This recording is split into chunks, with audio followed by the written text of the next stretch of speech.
और अब इंडिया का पावर प्ले। मॉनसून सत्र जारी है और संसद में घमासान मचा है। पहले दिल्ली अध्यादेश पर वोटिंग और अब मणिपुर मुद्दे पर सरकार के खिलाफ अविश्वास प्रस्ताव का दंगल। बेशक मोदी सरकार के लिए इन दोनों मोर्चों पर जीत पहले से तय थी और एक लड़ाई सरकार जीत भी चुकी है, लेकिन इन सब में विपक्ष ने अपनी एकता और विश्वसनीयता का जो सबूत पेश किया है, उसने सरकार को टेंशन में जरूर डाल दिया है या उसकी टेंशन बढ़ाई है। संसद में इंडिया गठबंधन के पावर प्ले की यह पूरी इनसाइड स्ट्रैटेजी क्या है, दिखाते हैं आपको इस खास रिपोर्ट में। बीजेपी ने ये नहीं ध्यान रखता हूं, मैं ध्यान रखता हूं।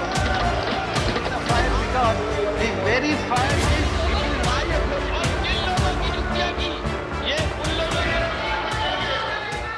इससे ज्यादा असंवैधानिक गैर कानूनी कागज का टुकड़ा एक बिल के माध्यम से शायद ही आज से पहले कभी संसद भवन के भीतर लाया गया होगा। साहब हम इंडियन मुजाहिदीन नहीं है, साहब हम ईस्ट इंडिया कंपनी नहीं, हम वो भारतवर्ष हैं जिसको महासागर मैंने कहा, और उस महासागर में आप भी हैं, हम भी हैं।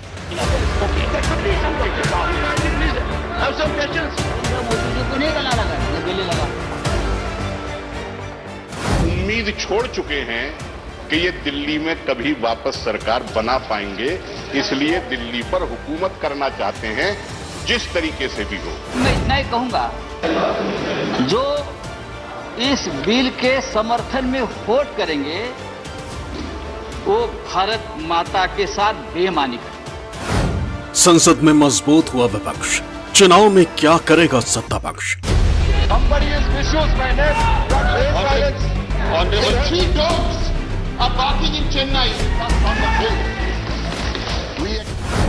एनडीए इंडिया का शक्ति प्रदर्शन किसे मिलेगी?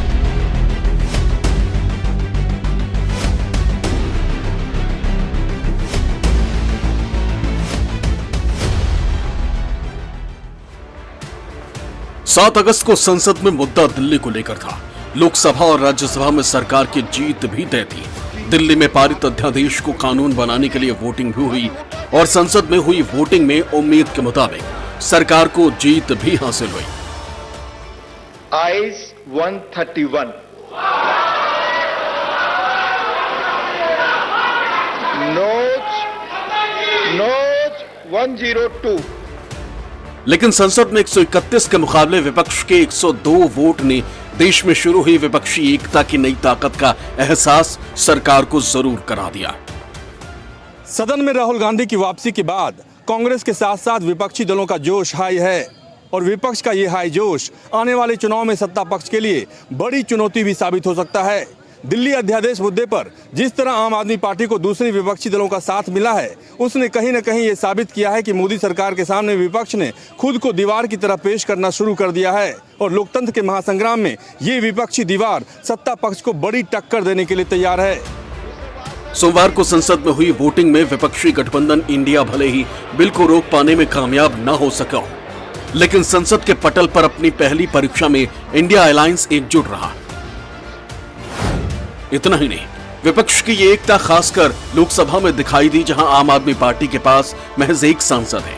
इसके बावजूद कांग्रेस, टीएमसी, टीएमके, एनसीपी, शिवसेना, उद्धव गुट, समाजवादी पार्टी, जेडीयू और गठबंधन के अन्य दूसरे दल भी साथ खड़े रहे। इंडिया से दूरी बनाकर चलने वाली केसीआर की पार्टी बीआरएस के सदस्यों ने भी बिल के विरोध में वोटिंग किया। विपक्षी गठबंधन इंडिया की तरफ से कोई भी क्रॉस वोटिंग नहीं हुई। इंडिया गठबंधन के नजरिए से यह विश्वास बनाने का मौका था, जिसे मजबूती के साथ निभाया गया। संसद में विपक्ष के 102 वोट पड़े और जवाब में 131। ये एक तरह से संभावित ही था। विपक्षी एकता जो है वो कहीं से इसमें प्रभावित होती नहीं दिखी। कहा जा सकता है कि बाकी जितने भी दल थे वो एक साथ रहे, जिन्होंने वायदा किया था आपके साथ, और तो वो सब एक साथ रहे। हाँ, 131 वोट में से 2 वोट ज़्यादा हुए उनके ज़रूर, लेकिन निश्चित तौर पर विपक्षी एकता को बहुत कमज़ोर नहीं आंका जा सकता इस प्रदर्शन में। केंद्रीय गृह मंत्री अमित शाह ने दिल्ली सेवा बिल पर लोकसभा में चर्चा के दौरान जवाब देते हुए कांग्रेस की चुटकी लेते हुए कहा था, कि बिल पारित हो जाने के बाद आम आदमी पार्टी विपक्षी एकता के साथ बनी रहने वाली नहीं। शाह ने आम आदमी पार्टी और कांग्रेस का साथ बने रहने पर सवाल खड़े कर दिए थे। 239 AA3C के अनुसार संसद को राष्ट्रीय राजधानी क्षेत्र दिल्ली की विधानसभा द्वारा बनाए गए किसी भी कानून को संशोधित करने का, उसका स्वरूप बदलने का या उसको निरस्त करने का भी अधिकार दिया गया। और मानने वाले हम लेकर नहीं आए, कौन लाए? आज जो राजनीतिक जरूरियात के कारण आप पार्टी की गोदी में बैठी है, वो कांग्रेस पार्टी ये संविधान संशोधन लेकर आई। ये हम लेकर नहीं आए। मैं फिर से रिपीट करना चाहता हूं, केवल और केवल राजनीतिक स्वार्थ के कारण आप पार्टी का एपीचमेंट करने के लिए ये अपने ही लाए हुए कानून का ये विरोध कर रहे हैं। लेकिन बीजेपी के चाणक्य की इस भविष्यवाणी को आम आदमी पार्टी ने पूरी तरह गलत साबित कर दिया। वोटिंग में हार के बाद भी आम आदमी पार्टी के नेताओं ने विपक्षी नेताओं का शुक्रिया अदा किया। केजरीवाल ने साफ कर दिया कि फिलहाल आम आदमी पार्टी खुद को विपक्षी गठबंधन से अलग नहीं करने वाली। इतना ही नहीं, आम आदमी पार्टी ने गुजरात में कांग्रेस के साथ मिलकर चुनाव लड़ने का ऐलान भी कर दिया। इस पूरे संघर्ष के अंदर बहुत सारी पार्टियों ने, बहुत सारे नेताओं ने दिल्ली के लोगों का साथ दिया। उन सब नेताओं को और उन सब पार्टियों को मैं तहे दिल से दिल्ली के 2 करोड़ लोगों की तरफ से शुक्रिया अदा करता हूं। खबरों के मुताबिक मुंबई में होने वाले 1 सितंबर को इंडिया अलायंस की बैठक में सहयोगी दलों के बीच सीट शेयरिंग पर बातचीत होगी। वैचारिक प्रतिद्वंद्विता के बावजूद प्रतिबद्धता के राजनीतिक संदेश के साथ विपक्ष ऐसा राजनीतिक संदेश देने में अब तक कामयाब होता दिख रहा है कि वो हर एक मौके पर साथ साथ है।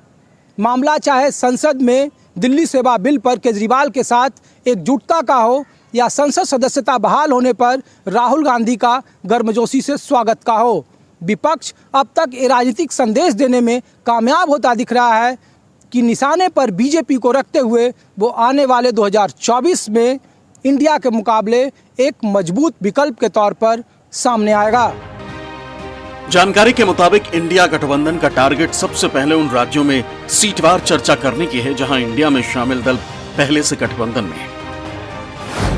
इंडिया गठबंधन का फॉर्मूला है कि सबसे पहले 31 कांग्रेस और तृणमूल इस पूरे अलायंस में और सबसे मजबूत दल बन करके उभर रहे हैं। जो क्षेत्रीय दल हैं, चाहे सपा हो या कोई दूसरा दल हो, जो इनके साथ हैं, उनको वहाँ पर अपने क्षेत्रों में उस तरीके का जो है फ़ायदा तो नहीं होगा निश्चित तौर पर। लेकिन बात यहाँ परसेप्शन की है। जो अलायंस है, जो गठबंधन है, वो किसी एक पार्टी या 2 पार्टी के बीच की बात नहीं है। वो पूरे के पूरे गठबंधन का जो एक फेस है, जो स्वरूप है, उसको लेकर के चुनाव में जाएंगे और उससे उनको फ़ायदा होगा।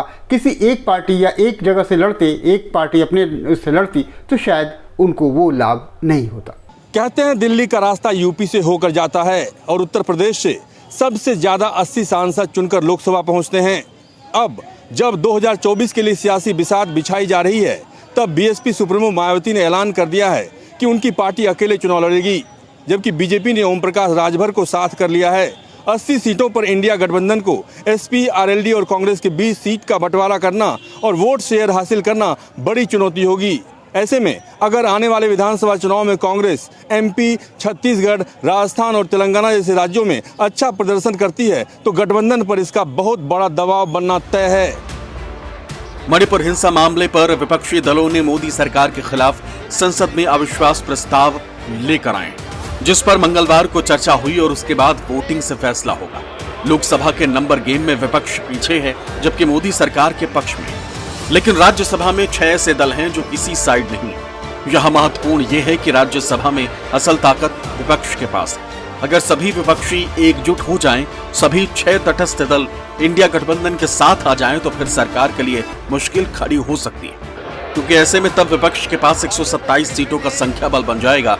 इन तटस्थ दलों में वाईएसआर कांग्रेस के 9 सांसद, बीजेडी के 9 सदस्य, बीआरएस के 7, बीएसपी का 1, जेडीएस का 1 और टीडीपी का 1 सांसद शामिल है। लेकिन इन तटस्थ दलों का वोट भी एनडीए की तरफ होने की गुंजाइश रहती है। ऐसे में विपक्ष इस बहाने अपनी एकजुटता का लिटमस टेस्ट कर लेना चाहता है और अगर अविश्वास प्रस्ताव में विपक्षी गठबंधन संसद में एकजुट रहा तो फिर 2024 में भी एक साथ मिलकर चुनाव लड़ने की तस्वीर बहुत हद तक साफ हो जाएगी। पिछले अगर लोकसभा चुनाव की बात करें तो मध्य प्रदेश में 29 में से 28 भारतीय जनता पार्टी, छत्तीसगढ़ में 11 में से 9 भारतीय जनता पार्टी, राजस्थान में 25 में से 25 भारतीय जनता पार्टी। तो कांग्रेस बेहतर प्रदर्शन करती भी है। अरे माना भी जा रहा है कि छत्तीसगढ़ में कांग्रेस दोहरा सकती है, मध्य प्रदेश में बहुत कड़ा मुकाबला है, इसी तरह राजस्थान में कांग्रेस को झटका भी लग सकता है। तो ऐसे में कांग्रेस अगर बेहतर प्रदर्शन करती भी है तो मान सकते हैं कि सबने माना हुआ है कि यहाँ कांग्रेस बेहतर प्रदर्शन करती है, तो कांग्रेस क्या नई दिशा देगी ऐसा नहीं हो सकता। तो इससे विपक्ष के गठबंधन बहुत ज़्यादा असर नहीं पड़ेगा। बीजेपी को यकीन है कि सिर्फ पीएम मोदी के चेहरे पर ही 2024 की चुनावी नैया पार हो जाएगी। दूसरी तरफ हर पार्टी 4 राज्यों के विधानसभा के चुनावों को सत्ता फाइनल के क्वालिफायर के तौर पर देख रही है। लेकिन एक सच्चाई यह भी है कि चुनाव बयानों का नहीं, समीकरणों का भी खेल है। और चाहे बीजेपी हो या विपक्षी पार्टियां, 2024 के चुनाव से पहले किसी भी समीकरण को अपने हाथ से फिसलने नहीं देना चाहते, ताकि जरूरत पड़ने पर हर हाल में बाजी उसी के हाथ में रहे और सत्ता पर उसी का डंका बजे। Bureau report, news 24।